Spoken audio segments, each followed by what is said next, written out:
Les fake states, c'est l'histoire d'une dépossession volontaire de l'État. Moins on peut faire, plus on communique. Qui est chargé de gérer la dette maintenant depuis 2001 ? C'est une agence. C'est-à-dire, ça c'est aussi les réformes de l'État, ce processus d'agencification. L'Union européenne place toute la partie socialisée de l'économie dans une situation de tension terrible. Donc aujourd'hui, c'est une source d'impuissance parce qu'à la fois ce marché unique a nui à une véritable politique industrielle, l'euro a nui très largement à la protection sociale. En disant qu'on fait ce plan de relance avec prêts et subventions, c'était le meilleur moyen de s'assurer que des États comme l'Italie viennent à faire disparaître toute tentation de quitter l'euro. Donc, c'est-à-dire, c'est une camisole de force. La zone euro, ne l'oublions jamais, n'a jamais été une zone économiquement dynamique et qui a toujours été le passager clandestin à la mondialisation parce qu'elle a toujours attendu la croissance soit des États-Unis, soit des émergents et jamais de chez elle. On est arrivé à un truc fou où il ne s'agit pas de sauver l'euro, par exemple, pour permettre plus de croissance ou d'emploi, mais sauver l'euro pour lui-même. Elle a envoyé quand même un signal à la base qu'il ne fallait pas que la zone euro soit trop dynamique économiquement parce que sinon ça ferait de la surchauffe qu'elle interromprait.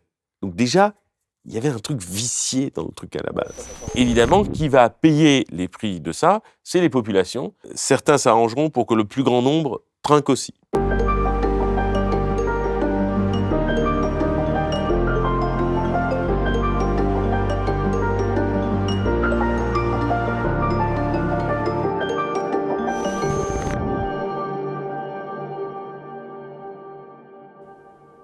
Frédéric Farah, bonjour. Bonjour. Alors, je suis très heureux de te recevoir sur la chaîne YouTube du Cité Lucide. Alors, on ne te présente plus ici puisque tu nous as fait de superbes chroniques économiques pendant plusieurs mois. Pour les nouveaux, je précise que tu es économiste, tu es enseignant à la Sorbonne et tu t'es beaucoup intéressé aussi aux problématiques de l'Union européenne et des ravages des politiques libérales pour lesquels tu as écrit un livre récemment qui s'appelle Fake State. Alors finalement, c'est quoi les fake states ? En fait, le fake state, qu'est-ce que c'est ? C'est plusieurs choses. En fait, tout d'abord, c'est un état, d'impuissance économique volontaire. C'est-à-dire que quand on observe les politiques économiques en France de 1981 à nos jours, qu'est-ce qu'on observe ? On observe en fait que l'État s'est volontairement débarrassé d'outils de politique économique. Alors la monnaie, par exemple, où désormais l'État ne la contrôle plus puisque c'est une monnaie qui est partagée avec d'autres. Premier élément. Deuxième élément, la politique commerciale. Aujourd'hui, la politique commerciale, dans le cadre européen, relève du niveau européen. 3, même pour une politique industrielle, à partir du moment où elle doit s'articuler avec le fait qu'on ait adhéré, participé au marché unique ou à l'euro, évidemment, on ne peut plus construire la même politique industrielle qu'avant. 4, même si on n'a jamais vraiment respecté les critères de Maastricht, tout le monde a marché dessus et a fait des micmacs comptables et qu'on n'a jamais été dans les clous, mais ce type de règles crée un effet de réputation, c'est-à-dire oblige à orienter les politiques économiques dans une certaine direction. Prenons un exemple, quand on a adhéré à Maastricht, on a dit oui au référendum, comme il fallait contrôler la dépense publique, même si elle a pu progresser, évidemment, comme l'essentiel de la dépense publique, c'est la dépense sociale, en 93, par exemple, on a engagé la réforme Balladur. Donc, progressivement, l'État, comment pouvait-il vouloir, par exemple, le plein emploi à partir du moment où il n'avait plus vraiment de politique monétaire disponible, il avait une politique budgétaire qui était plus ou moins encadrée, il avait une politique commerciale qu'il ne maîtrisait pas, il avait une politique de la concurrence, une politique industrielle qui n'était plus la sienne. Donc, et ça, ni coup d'État, ni complot, ça a été volontaire parce que on a pensé qu'il en allait mieux ainsi en finalement abandonnant ces outils ou en s'intégrant davantage dans l'Union européenne. Donc, qu'est-ce qui est resté à l'État ? Parce que c'est le deuxième aspect du fake state, ça crée quelque chose de très problématique, puisque les deux outils qui restent vraiment, c'est la fiscalité et le social, même si là aussi, c'est sous regard européen, ça donne des usines à gaz fiscales, comme on en a vu plein, des niches fiscales en tout genre, où on a vu également le social qui va servir de voiture-balai, souvent, pour amortir ce type de politique. Donc, et autre aspect du fake state, c'est que moins on peut faire, plus on communique. C'est-à-dire, en gros, le fake state, c'est un état communicationnel. C'est-à-dire où on va dire qu'on est volontaire, on veut faire des choses, on va, comment dire, souvenons-nous de Nicolas Sarkozy, qui voulait montrer l'incarnation du volontarisme, Macron, c'est la jeunesse, on disait en 2017. Mais derrière toutes ces agitations, en gros, les politiques économiques qui vont être conduites vont avoir à peu près la même couleur. Donc, en fait, ce sont des États impuissants, bavards, qui n'ont pas, comment dire, les moyens ou n'ont plus tellement les moyens d'une réelle action. On dira le fiscal, le social, c'est important, bien sûr. Mais qu'est-ce qu'un État s'il veut continuer à faire du social, s'il voit sa base industrielle s'éroder, s'il ne contrôle pas sa politique commerciale, etc. Sinon, qu'est-ce qu'il va faire ? Comme il arrive à produire de moins en moins de richesses ou il en produit mal, il va laisser filer l'endettement si c'est nécessaire pour continuer à répondre aux attentes de la population qui sont de moins en moins satisfaites puisqu'on voit bien toutes les râleries autour de nos services publics qu'on estime pas assez organisés ou désorganisés et qui ont subi des tas de réformes. Donc, en résumé, le fake state, c'est l'histoire d'une dépossession volontaire de l'État des années 80 où François Mitterrand a été le président de la République qui a disposé le plus d'outils économiques. Une partie du secteur bancaire était nationalisée, il y avait des grandes nationalisations, on n'était même pas encore à l'époque de la mondialisation telle qu'on l'a connue. Et de ce moment-là jusqu'à Macron, c'est l'histoire de la dépossession. Et évidemment, qui va payer les prix de ça ? C'est les populations, avec des régions qui vont se dévitaliser, des industries qui vont partir, avec du chômage, avec un endettement croissant, avec une protection sociale avec les conséquences que l'on sait sur l'hôpital, avec les retraites et autres. Donc, c'est-à-dire ces choix qui ont été portés par nos élites de manière tout à fait consciente, très largement, ce sont des franges de la population qui les ont payés. Qu'est-ce qui fait que la pilule a pu passer ? C'est que comme on a un État qui redistribue à peu près un tiers de la richesse, ça crée un effet d'amortisseur. Mais fondamentalement, la logique à l'œuvre, c'est une logique très très problématique par rapport à l'avenir. Mais finalement, alors, qu'est-ce qui explique qu'il y ait eu ce changement ? Alors, comment on est arrivé à ça ? Je pense qu'il y a plusieurs sources d'explication. La première, je crois fondamentalement, et qu'il faut travailler, que je travaille encore, c'est le changement des élites. C'est-à-dire que c'est très intéressant de voir la formation des élites et leur système de représentation. Parce que derrière les politiques économiques, derrière les choix, il y a des hommes et des femmes, avec une histoire, avec une trajectoire, avec des idées et autres. Bon. Juste pour qu'on comprenne ça. Par exemple, après la Seconde Guerre mondiale, pourquoi certains ont été plus vers une planification à la française, par exemple, où il y a eu une certaine sensibilité à des politiques qui allaient vers plus d'égalité. Parce que les élites qui ont conduit ça, ce sont des gens qui ont subi la Seconde Guerre mondiale, qui ont connu l'entre-deux-guerres, vu leur âge, et qui ont pu lire, par exemple, la Seconde Guerre mondiale aussi comme une sanction de la gestion libérale de l'économie. Il y avait à l'époque un contre-modèle. Le Parti communiste français était le premier parti d'après-guerre. Et on s'était rendu compte que, avec les inégalités par exemple, des années 20 qui ont conduit à la crise aux États-Unis, qu'il était nécessaire de construire quelque chose qui soit plus équilibré. On disait à Philadelphie, il n'y a pas de paix durable sans justice sociale. Ces élites-là, même si le monde d'après-guerre n'était pas parfait, loin de là, progressivement ont vieilli et ont disparu. Donc, de nouvelles élites sont arrivées, et qu'est-ce qu'on a vu dans les ministères, avant même que les socialistes arrivent, que toute une partie de l'administration, ou même aussi des gens issus du socialisme, étaient de plus en plus sensibles à des idées venues d'outre-Atlantique.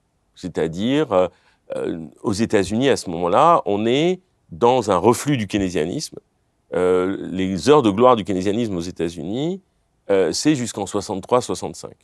Après ça, on voit bien que l'offensive libérale se met en place en estimant que le système keynésien crée de l'inflation, que c'est un système qui ne fonctionne pas bien, que les politiques économiques, c'est une illusion, les politiques économiques actives et autres. Et donc, en fait, quand les socialistes arrivent au pouvoir, il y a déjà dans les administrations, et surtout les administrations budgétaires, un autre air qu'on respire. C'est-à-dire un air qui est beaucoup plus sensible à ce qui vient d'outre-Atlantique.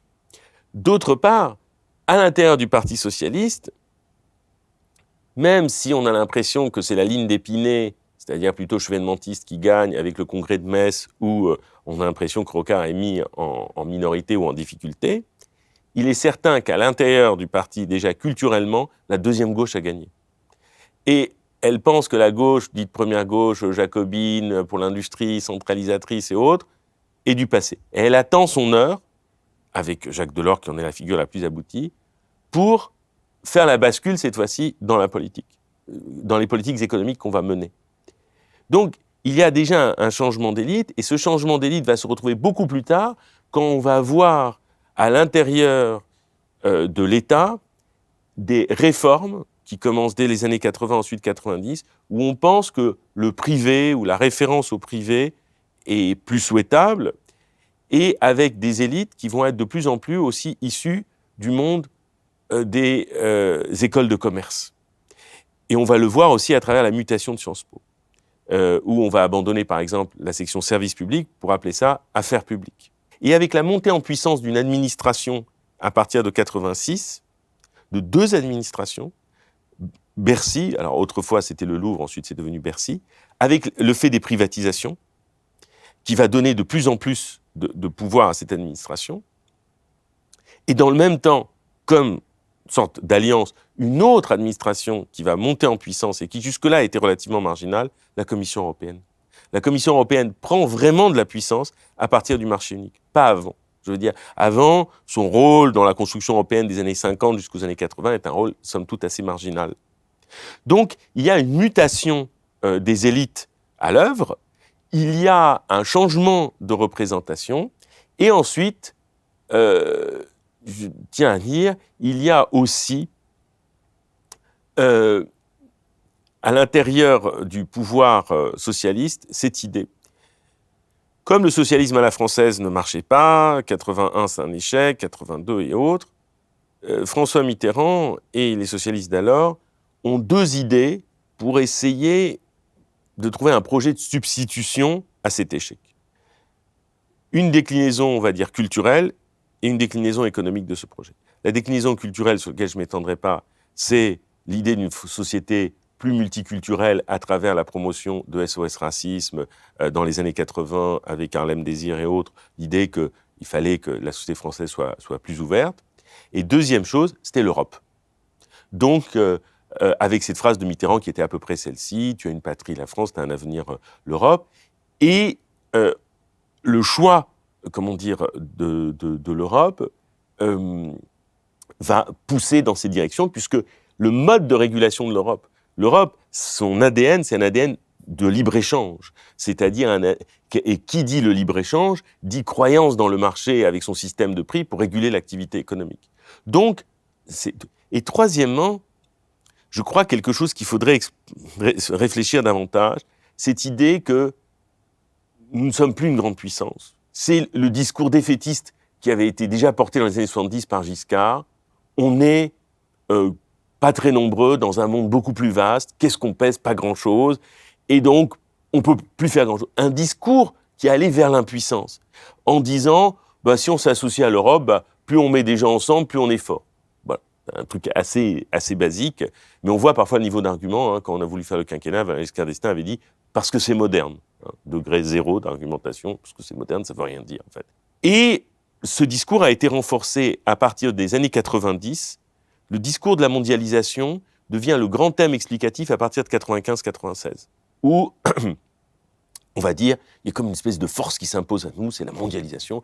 Personne n'a dîné avec elle, mais il y a la mondialisation, et qui oblige finalement à s'adapter, parce que tout seul, on n'y arrivera pas. Et ça, cette représentation, je dirais, elle est transfrontière, c'est-à-dire on retrouve ça aussi ailleurs.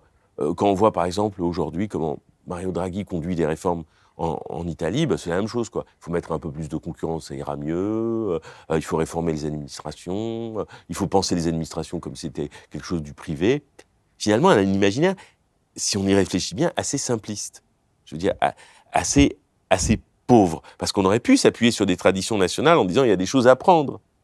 Et ensuite, C'est ce qu'avait fait le Japon. Le Japon s'est appuyé sur sa propre tradition tout en intégrant une certaine modernité. Elle n'a pas rejeté sa tradition. Elle a fait avec. Tu en as un peu parlé, mais un des axes importants de dépossession de l'État, c'est l'Union européenne, dont tu expliques très bien les mécanismes en fait, de dépossession, qui sont une espèce de tabou. On en parle assez peu dans les médias. Est-ce que justement tu pourrais nous expliquer voilà, comment l'Union européenne joue sur cette impuissance? En fait, l'Union européenne, elle est... En fait, aujourd'hui, si on veut comprendre ce qui nous arrive, on doit se tourner vers l'Union européenne. L'Union européenne, ce n'est plus une affaire étrangère, c'est une affaire nationale. Alors je vais prendre un exemple très concret. Si on veut comprendre les débats sur les réformes des retraites, si on veut comprendre ce qui se passe à l'hôpital, il faut l'éclairer aussi par l'Union européenne. Alors je vais prendre l'euro. Et je vais prendre le marché unique à travers des exemples très concrets. Alors, tout d'abord, l'euro. Donc, l'euro, finalement, en le choisissant, on ne peut plus utiliser l'arme de change comme autrefois. C'est-à-dire, par exemple, faire une dévaluation si on pense nécessaire, ou une réévaluation, ça dépend. Donc, on a perdu la flexibilité sur la monnaie. La monnaie, c'est un prix. Donc, dans la logique de marché, la régulation se fait par les prix. Donc, on ne va plus utiliser le taux de change, qui est le prix d'une monnaie par rapport à une autre, donc on ne peut plus utiliser ce prix, avec des parités irrévocables. Alors, c'est ça encore un paradoxe. Paradoxe, et vive la schizophrénie, parce que les libéraux nous demandent d'être flexibles à tous les étages, mais la monnaie, elle ne doit pas l'être. C'est complètement paradoxal. Donc, si la flexibilité du change est perdue, donc c'est-à-dire ce prix-là est perdu, il faut la récupérer ailleurs. Alors, où on va récupérer ça? Sur le travail. Alors, comment on va le faire? Comme on ne peut pas tout de suite attaquer les salaires parce que c'est la partie la plus rigide, on va commencer par attaquer la partie socialisée, c'est-à-dire tout ce qui concerne les cotisations. Et donc, on va expliquer qu'il ne faut pas que ce coût du travail dans sa partie socialisée augmente trop, parce que là, on retrouve maintenant le marché unique. Le marché unique, c'est la mise en concurrence de tous. Le risque, c'est d'avoir un coût de travail trop élevé. Donc, à partir de ce moment-là, on va dire que le levier cotisation patronale ne doit pas être trop utilisé, sinon, on va perdre en compétitivité. Comment on faisait, par exemple, en termes pour financer notre système de santé, jusqu'aux années 80, presque début 90, on jouait sur le levier cotisation. Là, et surtout les cotisations patronales. Alors on a dit, mais non, là, c'est plus possible, parce qu'on va se tuer économiquement, c'est plus possible. Donc, on se retrouvait avec une protection sociale qui voyait une de ses sources de financement possible, c'est pas la seule, gelée, ou en tout cas stérilisée. Rien n'empêchait en droit de le faire. Mais économiquement, on se tirait une balle dans le pied. Donc, 1. 2, on s'est dit, eh bien, il faut faire en sorte que les salaires progressent pas trop vite. Même si la France, ça n'a pas été la moins bien lotie dans l'affaire, pour d'autres, c'était encore pire. Et donc, on a dit, il faut aussi contenir la progression de la dépense de santé. Quand en 95, Juppé tente de faire sa réforme, et les Français sont dans la rue, il y a un truc de sa réforme qui va demeurer, que personne ne voit, qui est la fameuse ONDAM, qui est l'objectif national des dépenses d'assurance maladie. Et on sait très bien que l'ONDAM a été un agent austéritaire dans le système de santé, sans compter ce que Castex avait promu à l'époque, la tarification à l'activité, la T2A, etc. Donc, résultat des courses, on est rentré dans une logique, pour contenir cette progression, de rationnement. Ensuite est arrivée la pandémie, on a vu où cela nous a conduit, on a tous vu, et après on essaie de faire des faux bricolages, Ségur de santé, etc. Donc, on voit bien, et ensuite, on fait la réforme Balladur, où la réforme Balladur, un grand moment, celle-ci, où tout le monde était à 37 ans et demi, on change le truc, le privé doit cotiser plus longtemps, et ensuite on crée l'inégalité en disant « Ah, le public, c'est des méchants », alors que tout le monde était à 37 ans et demi jusqu'en 93. Bon. Et donc, résultat des courses, on va calculer les retraites de manière moins favorable avec toutes les réformes de Balladur à nos jours. Donc, aujourd'hui, on voit bien que même si le social, soi-disant, nous appartient, eh bien, ça induit des politiques. Par exemple, on a fait des exonérations de cotisations sur les bas salaires qu'il fallait peut-être faire, mais qui ont coûté très très cher. Et jusqu'à une période récente, il y avait la loi Veil qui jouait, qui disait que chaque fois qu'on faisait une exonération, il fallait rembourser à l'euro près à la Sécu. C'est fini ça. Macron 1, premier quinquennat. C'est passé complètement inaperçu, etc. Donc, on grève les comptes de la sécurité sociale. Donc, on voit bien que aujourd'hui, si on veut comprendre ce qui nous arrive sur les retraites, une des variables de l'aventure, c'est la variable européenne. Je ne dis pas que c'est la seule, parce qu'il ne faut jamais céder au monocausal, c'est-à-dire une cause explique tout. Mais ce qui est certain, c'est que si on veut comprendre, par exemple, des choix en matière de retraite, si on veut comprendre, par exemple, des choix en matière de santé, c'est évident qu'il faut regarder de ce côté-là. D'autant plus que, depuis la crise de 2012, enfin 2011-2012 avec les dettes souveraines, les nouveaux dispositifs européens comme le semestre européen, qui sont des instruments dits de coordination, eh bien, en gros, l'Europe dit, voilà, votre politique économique doit être appréciée au regard des objectifs du semestre européen. Et le semestre européen, qu'est-ce qu'il dit ? Il dit qu'il faut faire ces fameuses réformes structurelles, de la protection sociale, des retraites, du marché du travail et autres. Par exemple, le dernier semestre européen s'est félicité de la réforme de l'assurance chômage effectuée par le gouvernement précédent. D'autre part, l'idée qui est au cœur du marché unique, la libre circulation des capitaux, donne un avantage du capital sur le travail. En gros, je suis une grosse boîte, tu ne me fais pas des conditions fiscales et sociales avantageuses, je me casse. Surtout quand même que, grâce à cette libre circulation des capitaux, parmi les 5 plus grands paradis fiscaux au monde, c'est en Europe. Donc, c'est-à-dire, on a créé une Union européenne avec des paradis fiscaux à l'intérieur. D'ailleurs, et le principe du paradis fiscal, c'est d'essorer les recettes publiques du voisin. Donc, c'est-à-dire, en fait, on a construit une Union européenne non coopérative et qui a pour objectif soit d'épuiser les recettes du voisin, soit de transmettre le chômage au voisin. Donc, en fait, c'est pour ça que j'ai jamais compris que la gauche ait pu soutenir l'euro ou ait trouvé quelque chose à cette affaire, parce que c'est en fait la force terrible de l'euro, et on va le voir dans la situation actuelle avec ce retour de l'inflation, c'est d'avoir érodé la capacité de négociation des travailleurs. Et aujourd'hui, les travailleurs se retrouvent dans une double morsure à cause de ça. La première, c'est-à-dire l'euro d'avant, qui était profondément déflationniste, parce qu'il écrasait les salaires, et même en 2017, en avril 2017, Mario Draghi, encore à la tête de la BCE, invite les États européens à pousser vers une augmentation de salaire en disant qu'il n'avait jamais été aussi bas historiquement. Mario Draghi le dit lui-même. Donc les salariés ont vécu un hiver salarial, et voilà maintenant qu'ils vont vivre l'hiver inflationniste. Donc c'est-à-dire, c'est le double étau, marteau, enclume. Et la tendance déflationniste de l'Union européenne, elle a été encore une fois masquée dans les États sociaux les plus avancés, France, Allemagne par exemple, par un État social qui était là. Sinon, on l'aurait vu gros comme une maison.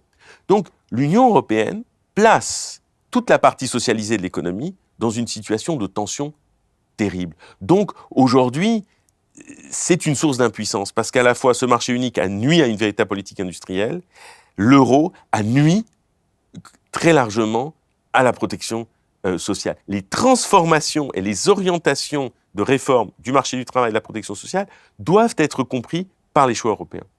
Il y a aussi un impact très fort, aussi de contrôle par le budget. Bien sûr, mais évidemment. C'est-à-dire qu'aujourd'hui, le budget, on n'en est plus le maître, puisqu'on doit soumettre nos projets budgétaires, avant toute chose, à, la Commission. Oui, comme s'il y a une autorité supérieure à la France, en fait. Bien sûr, et c'est ça le problème. Mais comment voulez-vous construire même l'idée d'un plein emploi lorsque vous n'êtes plus maître de votre budget et de votre monnaie? Donc finalement, c'est une perte de souveraineté économique volontaire. Et le problème, c'est que l'Union européenne sait défaire, mais elle ne sait pas faire. C'est-à-dire, elle sait défaire les anciennes régulations nationales, mais ce qu'elle propose, c'est des usines à gaz. Voilà. Et donc, par exemple, on voit bien que déjà, eu égard à la situation actuelle, ce fameux plan de résilience ou autre, c'est fini, c'est déjà caduc, ce truc. Je veux dire, déjà, il sent le passé, alors qu'il date d'avant-hier, si je puis dire. C'est-à-dire que c'est complètement à côté de la plaque, ce truc. Mais n'oublions jamais que ça remplit toujours une autre fonction, qui est la fonction disciplinaire. Et ça, c'est ce qui caractérise l'Union européenne. C'est sa fonction disciplinaire. On doit bien le comprendre. C'est-à-dire que en disant qu'on fait ce plan de relance avec prêts et subventions, c'était le meilleur moyen de s'assurer que des États comme l'Italie viennent à faire disparaître toute tentation de quitter l'euro. Donc, c'est-à-dire, c'est une camisole de force. Et l'Union européenne, telle qu'elle est construite, et particulièrement marché unique, euro, et aujourd'hui même ces nouvelles plans de relance, c'est deux choses. C'est la discipline et c'est ce que l'on appelle la défense de la richesse. Alors, je vais m'expliquer là-dessus parce que c'est très important. Il faut repartir de la fin des années 60 et de la décennie 70. Il y a eu toute une inquiétude dans le milieu patronal, l'idée que la démocratie déborde. C'est-à-dire, il y a toute une contestation sociale qui était très très forte à ce moment-là, qui a pris des formes très violentes, par exemple en Italie, sous forme de brigade rouge, en Allemagne, etc. Il y avait une tension sociale qui était très forte, et il y avait l'idée que la démocratie sociale débordait. Il y avait l'idée que, d'une certaine façon, ça devenait incontrôlable. Et en fait, l'Union européenne va jouer un rôle de discipline. C'est ce que les Italiens appellent, nous, contraintes extérieures, les Italiens s'appellent vincolo esterno, c'est-à-dire l'idée que de l'extérieur, par des choix qui vont être faits, on va imposer un calendrier de réforme, on va effectivement discipliner le monde du travail. Et le grand succès de l'euro, son succès massif, c'est d'avoir, je le répète parce que c'est très important, érodé le pouvoir de négociation des travailleurs. Ouais, parce que justement, et ça passe aussi, parce que les gens ne le savent pas trop, mais les budgets doivent être approuvés par l'Union européenne. Quand le Parlement vote certaines mesures, une fois que c'est voté, il faut l'accord de l'Union européenne pour que ce soit en marche. Mais bien sûr. Et en plus, c'est pas simplement un contrôle de ce qu'on fait. Il y a aussi des décisions qui sont prises en amont et on nous impose, il va falloir faire ça. La réforme des retraites, c'est une demande européenne. Ça a été validé par les chefs d'État. On n'est pas libre de dire non. Donc, quand un parti vous dit non, mais ça, on ne fera pas la réforme européenne, enfin, en tout cas, oui, si vous sortez de tout le cadre budgétaire européen, si vous foutez en l'air les traités, en tout cas, ce qu'il faudrait faire si on veut être démocrate. Mais en tout cas, si on veut rester dans le truc, vous oubliez, ne foutez pas la gueule des gens en disant que vous allez changer beaucoup de choses. 1000 fois d'accord. Et c'est pour cela qu'en fait, tous les programmes de rupture, si en amont, ils ne règlent pas la question européenne, c'est du bavardage. C'est du pur bavardage. Parce que, en fait, d'une certaine façon, même là aujourd'hui, tout le monde s'agite sur cette assemblée qui enfin pourra être un espace de délibération. Mais on va dire, la feuille de route, comme on dit aujourd'hui, elle est tracée. C'est-à-dire que, en gros, je veux dire, la réforme des retraites, dans cet esprit, elle va se faire. Alors après, il y aura des amendements d'ici, de là, ou autres, où Macron va essayer de draguer quelques républicains pour faire en sorte qu'ils votent, qu'ils donnent l'assentiment et autres. Mais les orientations profondes qui minent le salariat ne vont pas changer. Parce que le marché unique tel qu'il fonctionne va continuer à faire ses effets. La mise en concurrence des travailleurs entre ceux qui, le moins-disant social et le mieux-disant social, va continuer. Les orientations vers plus de flexibilité, vont continuer. Les budgets vont être orientés dans la même direction. Sauf que ça va être il y aura un peu plus d'agitation que d'habitude. Mais parmi tous ceux qui se trouvent à l'Assemblée, dans leur grande majorité, il y en a peu ou pas qui veulent rompre avec ce cadre européen. Au mieux, un peu l'aménager, un peu pousser un meuble ou deux, ou essayer de trouver un peu plus de place pour être un peu moins à l'étroit. Oui, non, mais le cadre est là, puis ça, on le savait depuis le début. Il y a quelque chose que je cite souvent, c'est la citation d'Alain Madelin en 92, au moment de la campagne de Maastricht, où il vous dit Maastricht, c'est super parce que c'est une assurance vie contre le retour à une expérience socialiste type 81. Il y aura quelques contraintes, bien sûr, mais bon, elles seront libérales. Et là, pour le coup, ils ne mentent pas. Et c'est vrai que c'est assez étonnant que des gens aient des idées un peu de gauche, un peu socialistes, et te disent, mais il n'y a pas de souci, on va garder ça dans ce cadre européen, parce que c'est fait pour que ça n'arrive pas, en fait. Et si ça n'arrive pas depuis 83, c'est pas juste un problème de déséquilibre politique, machin, c'est que c'est interdit. C'est ça ne peut pas arriver. Et comme avait dit Yves Thibault-Tilguy, un ancien commissaire européen, l'euro, c'est une autoroute sans voie de sortie. Donc, voilà. Bon. Et pour aller dans ce sens, c'est là qu'on retrouve cette idée que j'ai voulu exploiter dans un texte récemment de l'Américain Jeffrey Winters, ce qu'il appelle la défense de la richesse, et que l'Europe illustre magnifiquement. Jeffrey Winters, c'est un historien, c'est un politiste américain qui, dans son histoire des États-Unis, indique que la constitution, la construction du fédéralisme américain s'est fait ou s'est réalisé dans aussi un but économique qui était de protéger le parti des créanciers contre le parti des débiteurs.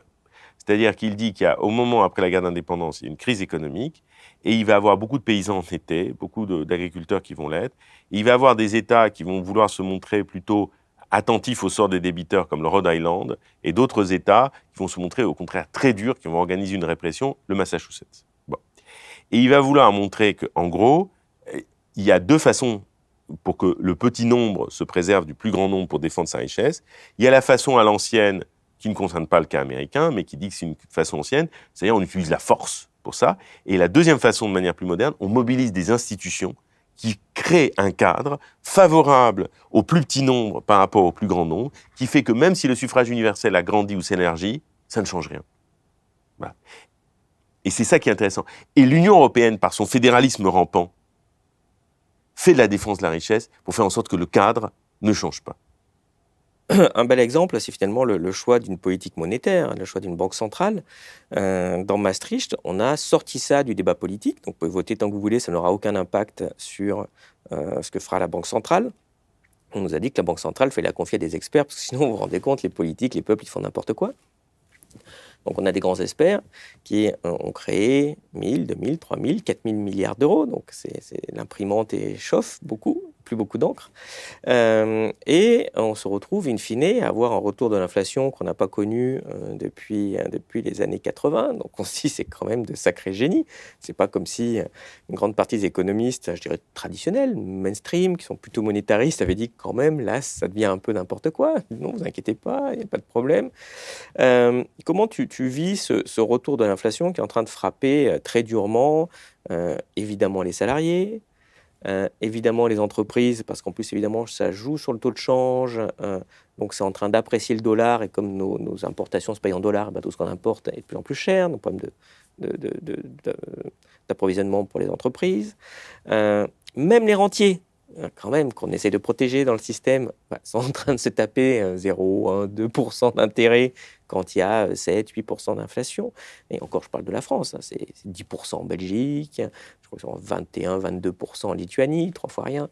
En plus, une zone super, 20% d'inflation d'un côté, 5% de l'autre, trop facile à gérer. Je rappelle qu'il y a 2, 3% en Suisse max. Pour situer, quand c'est bien géré, tiens, c'est bizarre, il y a quand même moins d'inflation. Donc, finalement, pour toi, d'où ça vient et qu'est-ce qui va se passer surtout sur, en premier lieu, le pouvoir d'achat des Français ? C'est très très intéressant cette affaire, parce qu'évidemment, c'est encore une fois l'illustration de l'échec des élites. Le logiciel de la BCE, c'était ça. C'est-à-dire les États, c'est les charlots. Il y a un usage démagogique de la monnaie. Et il faut effectivement mettre à l'abri la gestion de la monnaie de toute tentation électorale. Et il faut que celui qui soit à la tête dise « je suis monsieur anti-inflation » ou madame anti-inflation.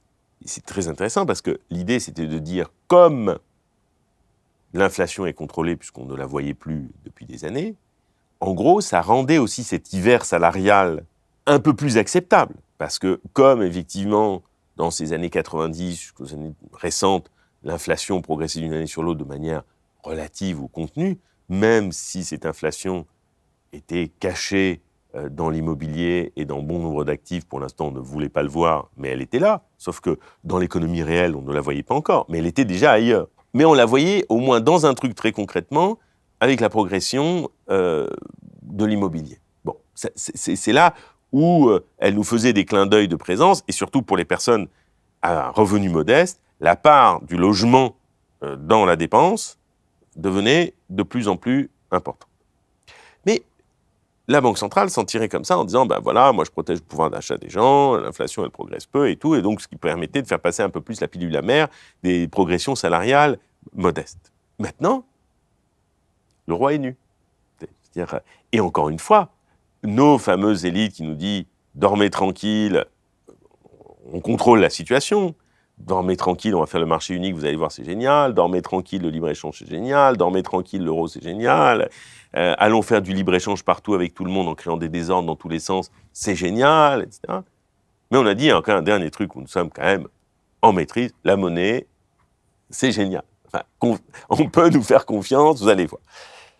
Et qu'est-ce qu'a fait évidemment la Banque centrale? Parce que comme la zone euro, de l'intérieur, d'un point de vue réel, est complètement mitée par des différences économiques considérables, de productivité, d'emploi, etc.,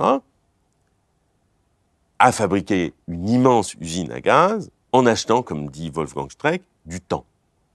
C'est-à-dire, et elle a mis en route ce qui caractérise le fonctionnement du capitalisme financier, la dette. Et avec, effectivement, elle a arrosé de montagnes de monnaie. Et on oublie aussi de dire une chose, que quand elle fait, parce qu'on parle du quantitative easing, mais il y avait aussi le credit easing. Le credit easing, c'était quoi? C'est de dire qu'on va fournir des liquidités aux banques parce que comme elles étaient dans une méfiance les unes vis-à-vis des autres, elles ne voulaient pas se prêter de l'argent. Mais en faisant ça, qu'est-ce qu'elles ont fait, les banques centrales? Elles ont retardé les assainissements de bilan des banques qui étaient remplis de produits extrêmement pourris, douteux de l'époque subprime.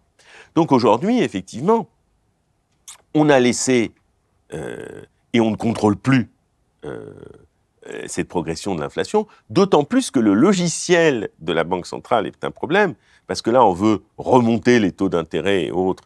Mais parce qu'on se dit, il faut faire redescendre l'activité, quelque part, déjà qui n'était pas très, très développée. Mais le problème, il y a tout un élément sur lequel la Banque centrale ne peut pas agir, c'est-à-dire le fait qu'il y ait des ruptures dans les chaînes d'approvisionnement, le fait que les matières premières posent problème, etc.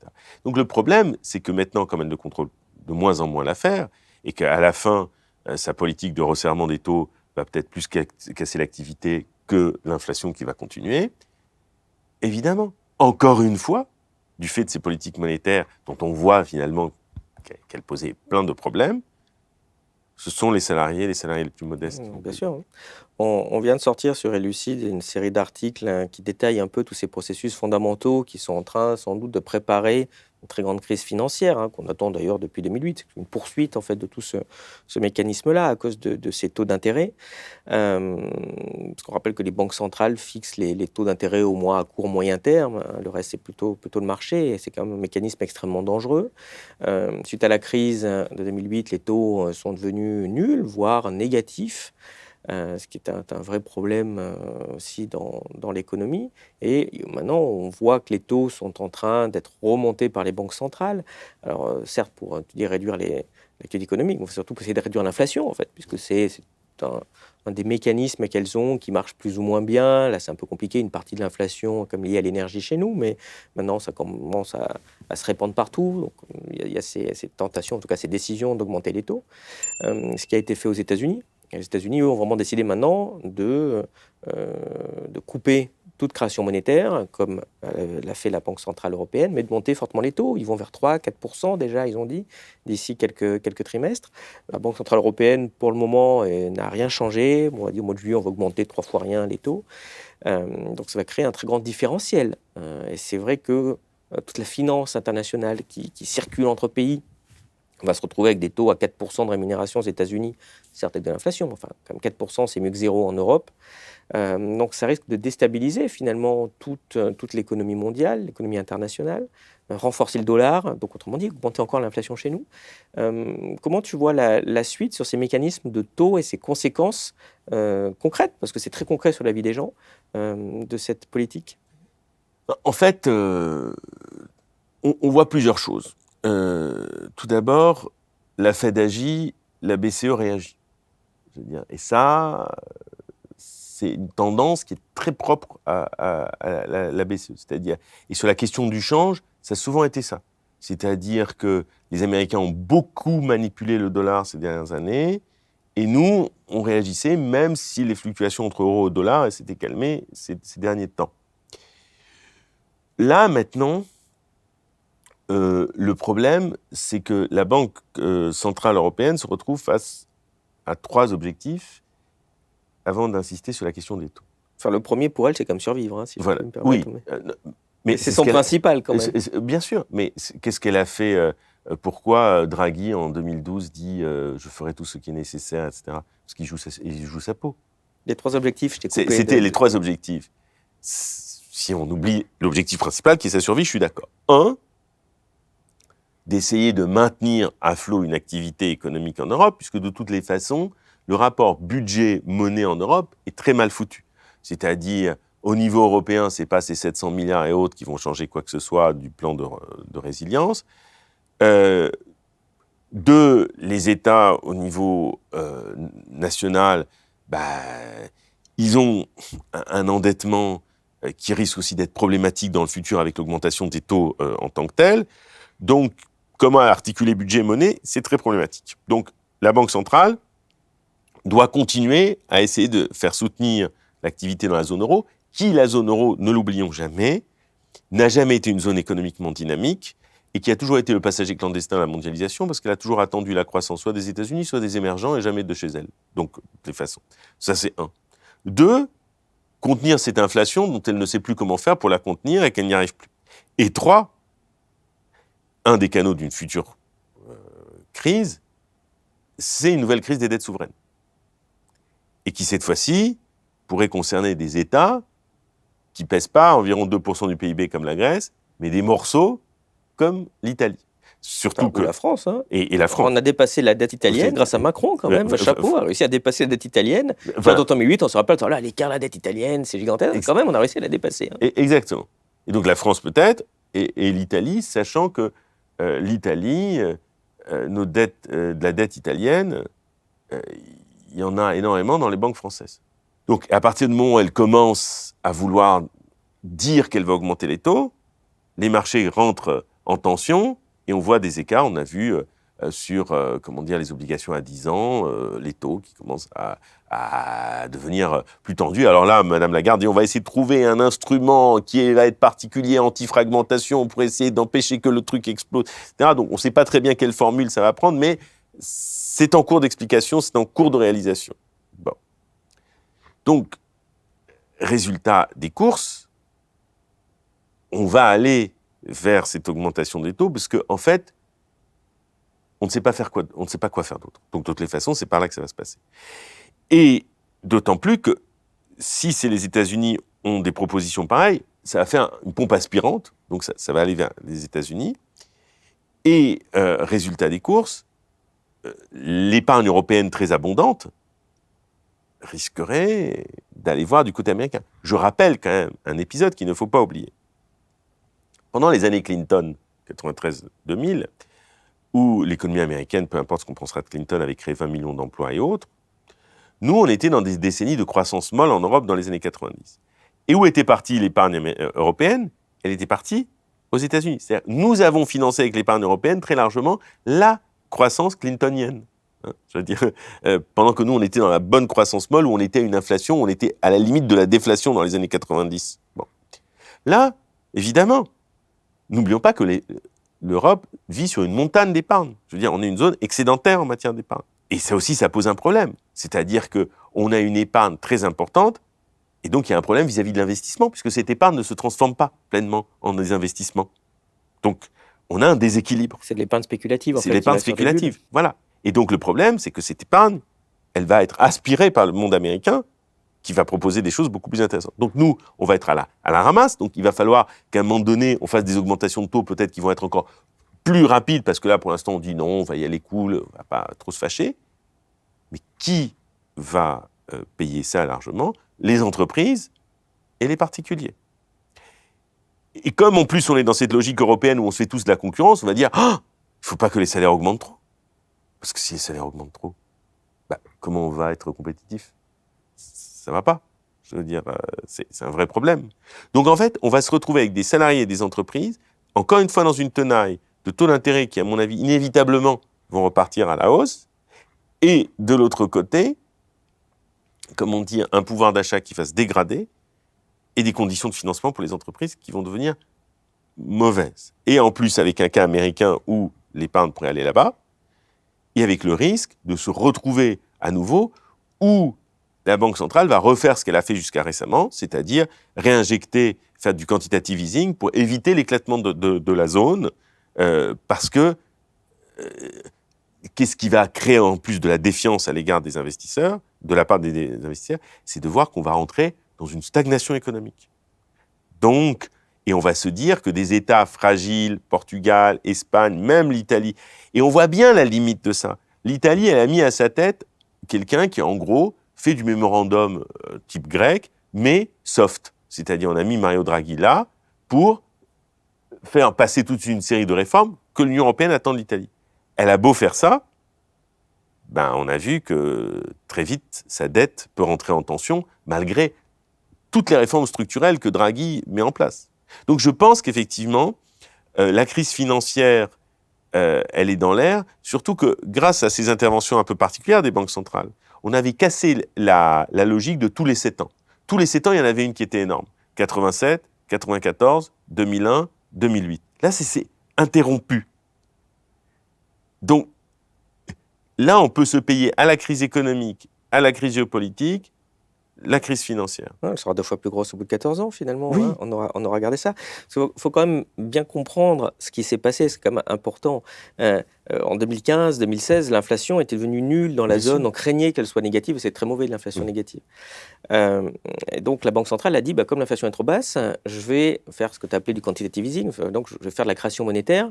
Comme ça va augmenter l'inflation. Donc, comme quoi, elle est en train de dire que quand je crée de la monnaie, ça fait de l'inflation, parce que des fois, ils sont en train de dire que c'est pas vrai. S'ils ont fait ça, c'était pour avoir de l'inflation. Bien sûr. Donc, comme ils s'y sont bien pris, du coup, comme ils visaient 2, ils sont à 8, à 10, donc il y a un petit problème. Et là, ils sont super embêtés. Donc, ce qu'ils font, c'est qu'ils arrêtent la création monétaire, et donc ils essaient de remonter les taux. Ça, c'était un problème d'inflation. Mais ce qui est fabuleux, c'est que les problèmes s'enchaînent, en fait, évidemment, des très grosses relations.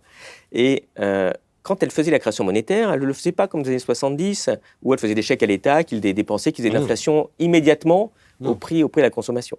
Elle a racheté de la dette publique, en fait. Donc ça fait quand même moins d'inflation que de la création directe. Mais la conséquence majeure, c'est que ça a baissé les taux d'intérêt des États. Bien sûr. Et donc les taux d'intérêt des États sont devenus nuls ou même négatifs pour la France et l'Allemagne. Et c'est pour ça qu'on a eu un discours en 2015, 2016 en disant « Ah, regardez, l'euro, c'est super, ça permet de faire baisser les taux. » Bien sûr. Mais sauf que le discours n'a pas été de j'essaye de redresser un peu la situation financière. C'était les taux d'intérêt sont nuls, faisons encore plus de dettes. C'est génial, ça coûte rien. Et c'est vrai que ça coûte rien. La dette, elle est passée de 2 000 à 3 000 milliards. On paye moins d'intérêt aujourd'hui quand il y avait 2 000 milliards. Mais quel est le problème? C'est qu'il y a un gros stock de dettes maintenant. Il arrive à 3 000 milliards. Et comme la Banque centrale arrête d'acheter de la dette, les taux remontent à une vraie valeur. Et les taux sont passés de 0 à 4%, par exemple, pour l'Italie, en quelques semaines. Et ça, c'est extrêmement dangereux. Alors, c'est logique, d'un côté, il y a 8% d'inflation, déjà 4%, c'est vraiment pas le bon prix. Normalement, le taux d'intérêt de la dette publique, c'est le taux d'inflation plus quelques pourcents. Donc, en fait, ce qui est en train de se passer, c'est que les taux sont en train de remonter à un niveau aujourd'hui. Logiquement, les taux français aujourd'hui, pour la dette publique, devraient être à 10% peut-être. Il y a 5, 6, 7% d'inflation, vous prêtez l'État à 10 ans, vous demandez ça. Aujourd'hui, c'est ce qu'on parlait tout à l'heure, c'est la répression financière. Mais qu'est-ce qui se passe si les taux d'intérêt reviennent ne serait-ce que 5% 5% sur 3 000 milliards, ça fait 150 milliards d'intérêts par an à verser. Alors, ça ne se passe pas en une année. C'est vrai que ça roule, il faut 5, 6, 7 ans pour arriver à de telles sommes, mais c'est-à-dire que l'intérêt à verser tous les ans va devenir de plus en plus fort. 150 milliards, la suppression de l'ISF de Macron, c'était 3 milliards. Enfin, on est sur des montants, c'est 50 fois l'ISF qu'il faut verser dans quelques années si c'est 5%. Si c'est 10%, vous voyez où on en est. Donc ça risque d'entraîner des grandes paniques et les investisseurs vont dire mais l'État, il risque de faire défaut, en fait, dans quelques années. Et donc c'est pour ça qu'on risque de rentrer dans une période très forte de problématiques de dette souveraine, comme tu disais. C'est ce qui s'était passé finalement pour la Grèce, en fait. Mais la Grèce était tout petit, donc on a pu faire... calmer les marchés, on ne sait pas grand-chose, on fout un peu des milliards, on a demandé déjà à la Banque centrale d'imprimer de l'argent, mais là, effectivement, ça touche l'Italie, ça touche 3 000 milliards, ça va toucher la France 3 000 milliards, enfin, vous êtes sur des montants qui sont extrêmement dangereux. Oui. Et c'est très compliqué, en fait, puisqu'on a ce mécanisme européen qui est complètement... qui est fou dans sa technique, parce que tu disais, la Fed agit, la BCE réagit. Mais pourquoi ? C'est pas juste qu'ils sont plus bêtes, machin. C'est que la Fed, ils sont 1. Et puis que la Banque centrale, si je prends juste l'euro, ils sont 19. Alors je fais comment quand la Lituanie, à 20%, il n'y a qu'à s'imaginer une réunion des gouverneurs à la BCE. La Lituanie, d'ailleurs, j'ai 20%, vous arrêtez immédiatement la création monétaire et vous mettez des taux à 10%. C'est pas possible, on va crever. Puis il y a l'Italie qui dit, ouais, mais nous aussi on a un peu d'inflation, mais moi je risque d'être en défaut si les taux d'intérêt remontent. Donc vous ne touchez pas les taux d'intérêt. Qu'est-ce qu'ils font dans ce mécanisme? Comme ils sont nuls, ils vont faire la moyenne des deux. Au lieu de dire, ouais, je vais te faire... Mais ça ne marche pas, parce qu'à un moment donné, il faut prendre une décision. Et comme chaque pays n'est pas maître d'une banque centrale qui gère ses problèmes, qu'est-ce qu'ils vont faire? Ils vont essayer de faire un truc moyen qui réglera les problèmes nulle part. Et donc c'est ça qui est dangereux. La Fed, ils ont pris une décision, elle est bonne et mauvaise, on peut la critiquer, mais bon, si on jugeait que c'était une décision politique, ils la prennent, ils l'assumeront. Et il n'y a pas de solution à ça. Et c'est extrêmement dangereux. Et c'est ce qu'on disait, pour conclure ma remarque de tout à l'heure, c'est que peut-être qu'il faudrait dire, ça ne marche pas, il faut à la rigueur suspendons l'euro pendant quelques années, il faut redresser, il y a un grave problème. Ils ne le feront jamais. Ils diront, non, il faut sauver l'euro, tant pis, on verra ce qui se passe. C'est pour ça que c'est ces institutions qui cherchent d'abord à se sauver elles-mêmes avant de résoudre les problèmes qu'elles ont créés. Oui, alors je suis d'accord sur l'analyse et je vais en rajouter 2-3 choses. Je suis tout à fait d'accord. De toutes les façons, c'est tout le problème de ce qu'on appelle dans la politique monétaire « one size fits all », une taille pour tout le monde. Bon. Donc, une politique monétaire, depuis le début, elle est dysfonctionnelle parce que un taux d'intérêt ne peut pas valoir pour tout le monde en fonction de l'inflation et en fonction des structures économiques. Par exemple, pour la Grèce, vivre avec un euro fort entre 2001 et 2008, c'était absolument catastrophique. Pour nous aussi, c'était catastrophique. Donc, ça, c'est le premier problème. Et donc, en plus, on va ajouter un nouvel État à la zone euro, la Croatie, qui, en termes d'économie réelle, productivité, emploi, situation... C'est le bon moment, welcome, venez, ça va bien se passer. Ça va bien se passer. C'est-à-dire, on est fou. Je veux dire, ça n'a pas de sens, en fait, ce truc-là. Troisièmement, d'un côté, on fait de la dette facile parce qu'elle coûtait pas cher et autres, mais il y a autre chose qui est inquiétant. C'est-à-dire, pour rendre la dette supportable, c'est la capacité d'une nation à produire du revenu. Quand vous avez une base industrielle qui, en 40 ans, s'est érodée comme elle s'est érodée, votre capacité à produire du revenu, ça commence à devenir très problématique. Notre base productive, voilà, elle devient un gros problème parce que même si on peut dire cette année ça va un peu mieux et autres, mais la question de la dette, c'est aussi la capacité d'une nation à produire du revenu ou d'un ensemble à produire du revenu. Et là, il y a plein de questions à poser là-dessus. Et c'est évident qu'en plus aussi, il ne faut pas oublier, alors même si c'est une petite part, c'est que 10%, mais une part des obligations, 10% qui ont indexé sur l'inflation. Et vous voyez, c'est aussi ça qui est très intéressant, ce qui est très, très, très intéressant, si tu vois, c'est que même qui est chargé de gérer la dette maintenant depuis 2001, c'est une agence. C'est-à-dire, ça c'est aussi les réformes de l'État, ce processus d'agencification, comme on dit, c'est-à-dire de plus en plus des agences de participation de l'État, agences France-Trésor, etc. Donc, non, mais tout est formidable dans l'organisation. Enfin, je pense qu'on doit être le seul exemple, je m'avance un peu, mais on doit peut-être savoir ça, la Banque centrale, la gouverneure, c'est une avocate bien sûr. qui connaît rien à la monnaie. Oui, non, mais t'imagines ça? Mais c'est pour cela qu'effectivement, elle est complètement dépendante des techniciens, de ce qu'il... On voit bien la différence. Alors, je ne dis pas forcément que son mandat était extraordinaire. Quand on met Bernanke à la tête de la Fed, à l'époque, une des motivations, c'est que c'était un spécialiste de la crise de 29. Voilà. C'était un spécialiste de la crise de 29, c'était un spécialiste des grandes crises, il avait fait ses travaux de recherche académiques là-dessus, et en fait, on avait choisi aussi Bernanke pour ça. C'est-à-dire... Enfin, Lagarde est quand même un grand spécialiste de la crise de 2022-2023, je veux dire, celle qu'il a créée. Mais voilà, exactement. Mais, donc comme ça, elle peut le savoir elle-même. Et on voit bien, dès le début, quand elle était arrivée, dans ses premières communications, elle avait dit on n'est pas là pour s'occuper des écarts de taux. Elle avait à peine dit ça, que c'était enflammé, etc. Donc sa communication avait déjà commencé à être défaillante dès le jour 1, si je puis dire. Après, bon, elle s'était rattrapée, on lui avait dit attention, ne dis pas ça, parce que ça va s'enflammer. Mais en fait, tous ces désordres que tu décris, et qui se préparent par rapport au montant remboursé, tout ce qui va venir, montrent combien la zone euro, depuis le départ, est une zone, et la façon de l'avoir pensée, est complètement dysfonctionnelle. Et que, en fait, depuis la crise des dettes souveraines à aujourd'hui, on a acheté 10 ans, à un prix que l'on va payer très cher maintenant, mais qu'on a acheté 10 années. Et on est arrivé à un truc fou, où il ne s'agit pas de sauver l'euro, par exemple, pour permettre plus de croissance ou d'emploi, mais sauver l'euro pour lui-même, ou sauver l'institution pour elle-même. Et donc là, aujourd'hui, il va avoir la question de comment on va socialiser les pertes. Qui va les supporter? Parce que tout ce que tu décris tout à l'heure, qui va aller crescendo, évidemment, certains vont devoir payer la facture. Et on va voir, étrangement, comme il y a 10 ans, que ce seront les mêmes qui vont payer la facture. Et il y aura tout le discours qui va avec. Comme il y a 10 ans, on a expliqué que pourquoi on a fait des coupes dans l'État social, surtout dans les pays du Sud, c'était parce que l'État était trop généreux, l'État social était trop... pour masquer toutes les dérives de la finance.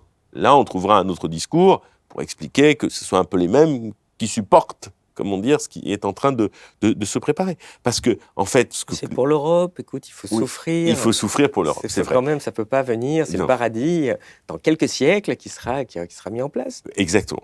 Et comme on peut table sur une augmentation de l'espérance de vie jusqu'à 300 ou 400 ans, ben, c'est très bien. Voilà, il y a peut-être un espoir qu'un jour, on voit le truc marcher, que l'Europe puissance arrive. L'Europe puissance arrive. Et en fait, on voit bien, là, tout ce qu'on a fabriqué se fait, encore une fois, au détriment du plus grand nombre.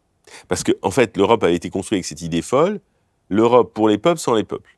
Maintenant, c'est l'Europe sans les peuples et contre les peuples. C'est-à-dire que... Et là, aujourd'hui, on voit bien que ce sont les mêmes qui vont payer l'affaire, et c'est ça qui m'inquiète. Et cette monnaie unique, en fait, elle est un peu à l'image du Titanic. C'est-à-dire que le Titanic, quand il a coulé, à l'époque, on s'est dit, tiens, c'est bizarre, ce machin qui ne devait pas couler, en 1h45, 49, il est mort. Donc on s'est dit, c'est quand même bizarre. Ce sont les troisième classes qui ont trinqué, encore plus que les autres. Donc, les Américains, ils ont procédé à des enquêtes. Ils se sont rendus compte, lors de l'enquête, qu'il y avait plein de défauts dans le Titanic. Je veux dire, dans sa conception, dans les matériaux, dans les compartiments d'étanchéité. Il y avait plein de défauts dans le Titanic. Et que si, en gros, toute sa vie, il avait rencontré que des mers d'huile, personne n'aurait rien vu. Sauf que le voyage inaugural, il prend l'iceberg, qui fait le grand révélateur. Et il se casse en deux, et c'est fini.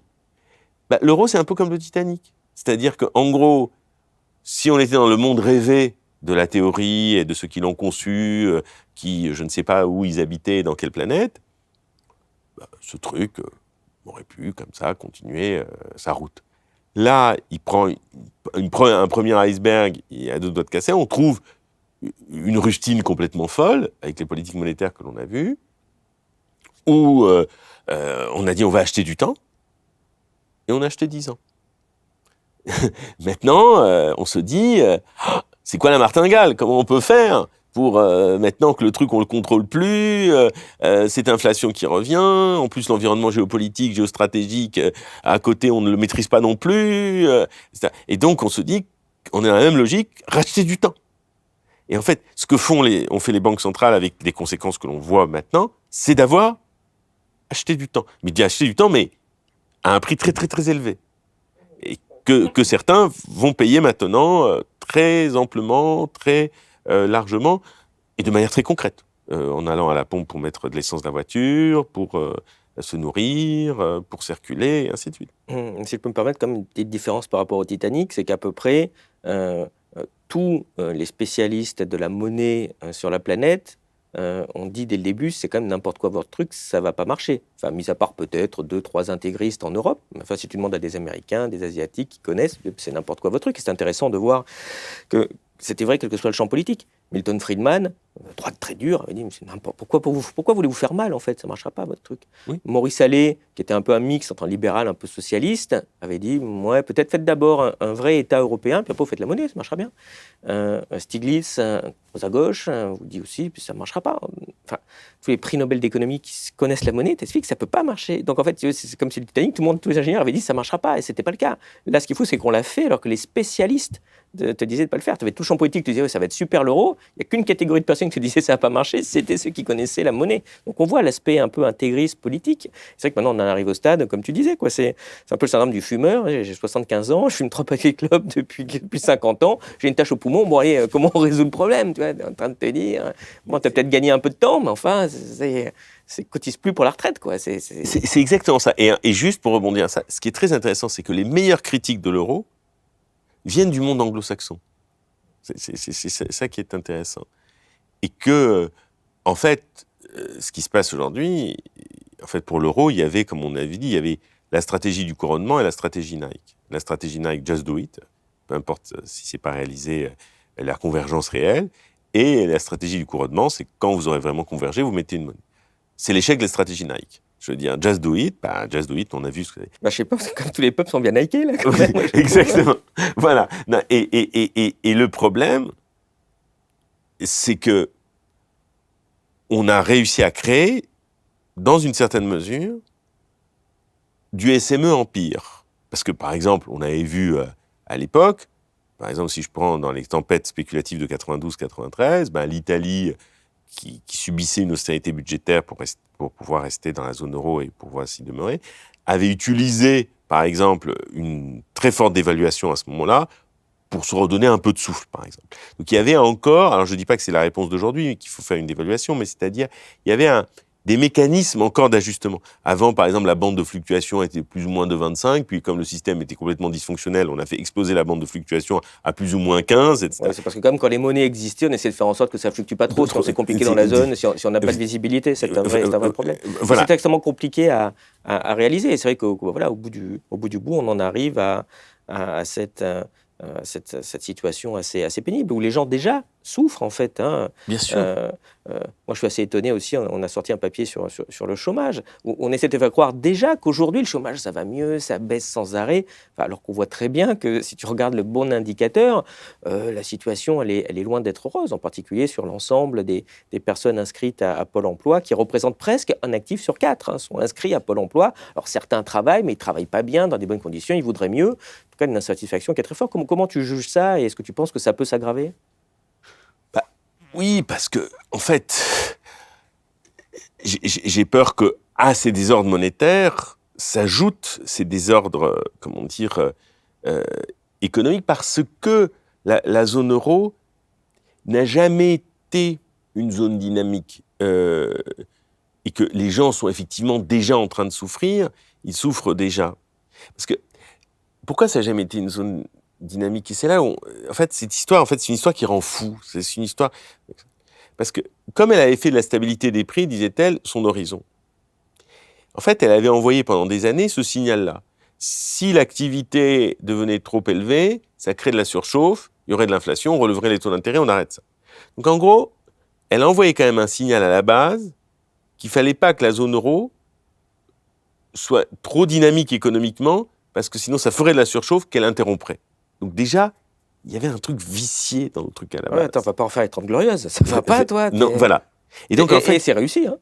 Et elle a réussi. Super, il n'y a pas de croissance. Et comme d'autant plus que l'Allemagne était dans une situation démographique qui était, avant la question où l'Allemagne a accueilli des populations ou autres, etc., mais disons que démographiquement, l'Allemagne était moins dynamique que nous, démographiquement parlant. Donc, finalement, qu'il y avait peu de croissance, c'était pas grave, parce que, vu la progression de la démographie, c'était pas important. Alors que nous, il nous en fallait un peu plus, parce qu'on était un peu plus dynamique démographiquement que les autres. Mais comme l'euro, c'est le marque déguisé, donc évidemment, il fallait faire ça. Donc ça, c'est un. Et deux, maintenant, on a fabriqué aussi avec l'Europe des orientations de politique économique qui ont créé des marchés du travail où s'est créé toutes sortes de situations d'ambiguïté, où les gens sont un peu au chômage, un peu au travail, un peu en train, une situation de sous-emploi. Et donc tous ces gens-là qui avaient déjà leur pouvoir d'achat entamé, parce que soit ils n'avaient pas de boulot, soit ils étaient dans des situations qui n'étaient pas favorables, et en plus, qu'on est tellement intelligent, on a créé en plus la dernière réforme de l'assurance chômage, pour rendre encore plus difficile, au moment même où les prix augmentent, au moment même où le pouvoir d'achat se tasse, encore plus difficile l'accès au chômage à toute une catégorie d'individus. Donc c'est encore plus fou pour tuer un peu plus l'économie. Donc c'est pour ça que je me dis, à la fin, il y aura peut-être une espèce de ruse de l'histoire, avec une casse pas possible, où c'est peut-être cette inflation-là qui va jouer le rôle de renversement de l'euro beaucoup plus efficace que tous les populismes qu'on nous a vendus dans les années 2000. Non, il faut laisser faire l'incompétence, des fois ça marche pas très bien. Et d'une certaine manière, ce sont les promoteurs de ce truc. On n'a pas besoin d'une force extérieure qui se tire une balle dans le pied. Le problème, c'est que au moment où ils vont tirer le tapis et ça peut tomber, beaucoup de gens qui sont déjà fragiles à cause de ce système économique vont, tomber aussi. Et c'est ça qui est terrible, parce que aujourd'hui, même si j'ai toujours critiqué cette monnaie, je n'en ai jamais voulu et j'ai jamais souhaité, je me dis, si elle devait être emportée, au moment du grand départ, certains s'arrangeront pour que le plus grand nombre trinque aussi. Mais ceci étant, les classes, enfin les élites vont aussi subir, parce qu'en fait, Bien il y a, sûr. il y a une énorme destruction d'épargne Bien en sûr. fait, qui correspond à la dette qui est faite. Enfin, Oui. c'est ni plus ni moins, c'est de la comptabilité. Hein. Normalement, la dette, bon, bah, ou vous la remboursez, ou vous faites défaut. Dans les deux cas, vous avez diminué votre dette et l'actif en face, donc soit par des impôts des citoyens, soit par l'épargne des plus riches qui disparaîtra, mais qui risque d'être fortement impacté aussi. Parce qu'en fait, il y a beaucoup d'argent à faire disparaître, grosso modo, et c'est pas ceux qui en ont pas beaucoup qui vont pouvoir Bien sûr. compenser. Donc, en tout cas, même ceux qui ont beaucoup d'argent vont en perdre aussi Bien sûr. beaucoup dans l'histoire, ce qui va être aussi un traumatisme assez intéressant. Mais c'est sûr, il ne faut pas voter non plus pour des gens qui ne sont pas capables de faire un budget à l'équilibre en presque 50 ans. Donc ça, c'est un vrai problème. Mais là, on voit qu'ils se réveillent. Puisque tu as vu, il y a le maire qui vient de dire, là, maintenant, ça y est, il n'y a pas de problème avant les élections. C'était Mélenchon allait faire des trucs graves. Puis là, ils sont en train de dire, oh, la situation est très grave. Et t'entends le maire presque te dire, si je trouve le salaud qui était ministre de l'économie depuis 5 ans, enfin, franchement, il va prendre cher. C'est quand même des signaux inquiétants sur ce point-là. Donc toi, est-ce que tu es inquiet un peu de cette politique économique de Macron, puisqu'il vient d'être réélu, il a un peu de mal avec son gouvernement, mais qu'est-ce qui va se passer? Il peut empirer les choses? Il a quand même quelques leviers pour essayer d'amortir la situation. Comment tu vois la Alors suite? pour moi, son programme, il est un peu morné, parce que j'étais convaincu que ce qui allait se produire allait rendre un programme morné, même si dans le fond, si on reste dans la logique européenne, les orientations vont être toujours les mêmes. Son espérance, c'est pour que ça soit socialement acceptable, c'est de pouvoir espérer que sur le front de la dette, il puisse continuer à s'endetter, avec tous les risques que l'on sait, pour pouvoir faire des chèques, parce que là, ces opérations de pouvoir d'achat, c'est déjà 50 milliards qu'il veut mettre sur la table, c'est même plus conduire une politique. C'est-à-dire, il faut faire en sorte que presque socialement, la grogne soit contenue. Parce que là, si quelqu'un nous dit quelle est à part ce qu'il racontait dans sa campagne, et encore c'était très flou, où il embarque le pays avec un gouvernement de briques et de broc, je suis preneur. Je veux dire, à part de faire des réformes structurelles dont on ne sait pas le devenir, la réforme des retraites en étant la meilleure illustration. Donc, moi je me dis, dans cette histoire, qu'on va aller vers son objectif de plein emploi, on peut l'oublier, parce que même si la situation sur le front de l'emploi, certains disent oui, c'est un peu mieux ou autre, mais bon, si on regarde de près, on se rend compte que c'est pas si extraordinaire que ça. Non, moi je crains qu'effectivement on aille vers une récession massive et qu'on utilise encore l'arme du social ou du chèque ou du fiscal pour essayer de rendre la chose supportable tant que le front de la dette ne s'enflamme pas. Mais je crois qu'en fait, on va entrer dans une phase moins d'action très, très forte de Macron que dans une forme d'immobilisme socialement acceptable. C'est-à-dire de faire en sorte que la tempête ne se lève pas trop en espérant que sur les marchés financiers, on va un peu continuer à faire ce que l'on fait, c'est-à-dire s'endetter pour pouvoir financer des mesures sociales, on va dire, pour que ça soit socialement accepté, mais pas plus que ça.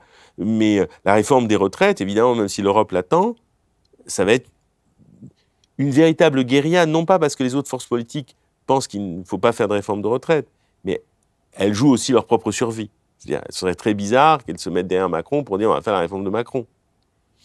Donc je pense que tout comme la réforme universelle que rêvait de faire Édouard Philippe et qui a ragé en partant parce qu'il aurait voulu rester dans l'histoire comme celui qui avait fait la réforme et qui n'a pas réussi à la faire,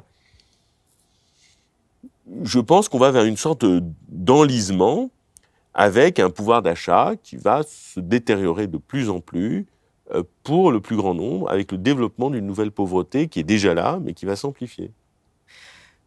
Frédéric, merci. Nous arrivons à la fin de cet entretien. Donc, je te pose notre question rituelle. Qu'est-ce qui, selon toi, est connu de peu de personnes et qui mériterait d'être connu de tous?